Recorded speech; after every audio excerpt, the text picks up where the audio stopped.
Coronavirus, secondo giorno senza decessi in Trentino, 13 i nuovi positivi. In Alto Adige invece primo morto dopo oltre una settimana.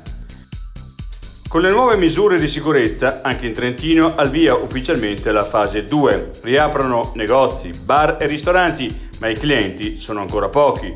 I ristoratori, le persone hanno paura del contagio. Visita ai congiunti tra Trentino e Veneto, sulla nuova ordinanza regna ancora la confusione.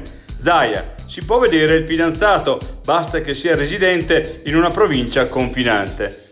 Fugatti, spostamento con autocertificazione, ma solo per parenti stretti. Scuola, dopo il Da Vinci anche il liceo Scholl chiede risposte all'assessore Bisesti sul rifiuto di concedere la formazione di una classe in più. La logica di risparmiare mette a rischio la salute fisica e psicologica dei ragazzi.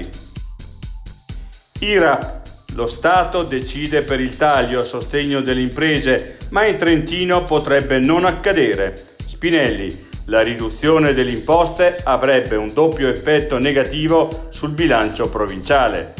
Rossi, la Lega non ha blindato le nostre risorse.